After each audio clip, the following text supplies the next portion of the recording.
Chole butter मसाला और साथ में पूरी मैं पहले खाता था, लेकिन जब मैंने इसे पराठे के साथ खा के देखा ना, तब मुझे पता चला कि असली स्वाद तो पराठे के साथ ही है। तो बस इसीलिए छोले बटर मसाला के साथ साथ में पराठे की भी रेसिपी बता रहा हूँ। तो देखो, छोले को तो मैंने पहले से 12 से 15 घंटे के लिए भिगा के रखा था। फिर ले लो एक कुकर, और ये जो फुले हुए छोले ना, उसे कुकर में डाल दो। साथ में डाल दो 2 तेज़पत्ता, और तेज़पत्ता के साथ एक छोटा टुकड़ा दालचीनी का। पानी पानी तो देखो मैंने 1 कप भर के डाल दिया है, और साथ में डाल दो आधा छोटा चम्मच नमक। फिर कुकर का ना ढक्कन लगा लो, और फिर कुकर का ढक्कन लगाकर एक बर्तन और ले लो, जिसमें डाल दो 1 कप भर के आटा, थोड़ा सा कसूरी मेथी भी, आधा छोटा चम्मच नमक और पानी। पानी अब एक साथ ज़्यादा मत डाल देना, थोड़ा थोड़ा डालकर आटे को अच्छी तरह से गूँथ लो। वैसे ये पराठे की तैयारी कर रहा हूँ। फिर आटा को अच्छी तरह से गूँथने के बाद सब्जियाँ ले लेंगे। तो सब्जियों में मैंने ले लिया है 2 प्याज, 2 टमाटर, और हाँ, एक चीज़ तो बताना भूल ही गया था कि कुकर में ना 2 से 3 सीटी देना है। फिर 3 सीटी आने के बाद गैस को बंद कर दो, और जो सब्जियाँ ले ली थी ना, अब उन्हें काट लो। तो देखो, प्याज को ना एकदम बारीक बारीक ही काटना है, मतलब जितना बारीक काट सकते हो उतना बारीक काट लो। फिर प्याज को एकदम बारीक बारीक काटने के बाद ले लो टमाटर, पर हाँ, टमाटर के सिर्फ 4 टुकड़े कर लेना। फिर ले लो हरी मिर्च। अब हरी मिर्च तो अपने टेस्ट के हिसाब से लेना। फिर इसे भी एकदम बारीक बारीक काट लो। फिर कुकर का जब गैस अच्छी तरह से निकल जाए, तब छोले को ना एक बार चेक कर लेंगे। अब देखो, छोले इतने अच्छे तरह से पके रहने चाहिए कि हाथों में पकड़ते इस तरह से दब जाए। चाहे तो आपको एक और पकड़ के दिखाता हूँ। देखो, कुछ इस तरह से। फिर इसके बाद ले लो मिक्सी जार, जिसमें डाल दो 2 कटे हुए टमाटर, और अब इसे ना मिक्सी में घुमा लो। फिर इसे मिक्सी में घुमाकर एकदम अच्छा सा प्यूरे बना लो। और फिर इसके बाद दोबारा मिक्सी जार ले लो, जिसमें थोड़े से उबले हुए छोले डाल दो, और साथ में डाल दो थोड़ा सा पानी, और अब इन्हें ना घुमा लो।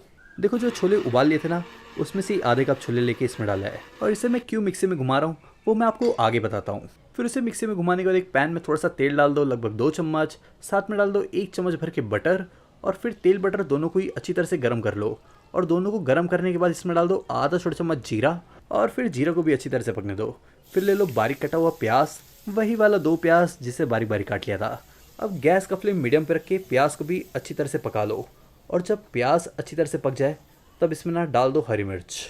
मैं फिर से आपको याद दिला देता हूँ कि हरी मिर्च अपने टेस्ट के हिसाब से लेना। फिर हरी मिर्च को भी हल्का फुल्का पका लो, और हरी मिर्च पकने के बाद डाल दो इसमें 1 चम्मच भर के अदरक लहसुन पेस्ट।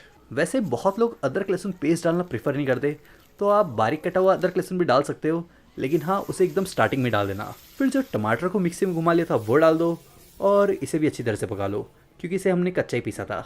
साथ में इसमें आधा छोटा चम्मच धनिया पाउडर, 1 चम्मच भर के गरम मसाला, 1 चम्मच भर के कश्मीरी लाल मिर्च पाउडर, आधा छोटा चम्मच से भी कम हल्दी। फिर इन सबको भी मिक्स करके थोड़ी देर पका लो। फिर टमाटर के साथ मसालों को भी अच्छी तरह से मिक्स करके जो उबले हुए छोले को पीस लिया था ना पानी डालकर, अब उसे डाल दो। ये ग्रेवी को थिक करने में काफ़ी मदद करता है। फिर इसे भी मसालों के साथ अच्छे से मिलाने के बाद इसे तब तक पकने दो जब तक इसमें से ऑयल ना अलग हो जाए। और जब ये अच्छी तरह से पक जाए, तब वो जो छोले को उबाल लिया था ना, उसे पानी के साथ डाल दो।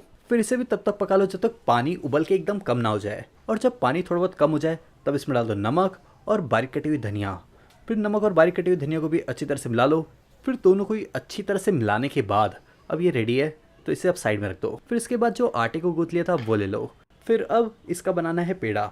तो देखो, जो नॉर्मल रोटी वाला पेड़ा होता है ना, उससे बस थोड़ा सा ही बड़ा पेड़ा बनाना है। फिर उसके ऊपर डाल दो सूखा आटा, और अब इसे बेल लो। पहले तो इसे रोटी की तरह नॉर्मली गोल ही बेलना है। फिर इसे गोल बेलने के बाद अब इस पर लगा लो घी। दोनों साइड पर नहीं, एक ही साइड पे घी लगाना है।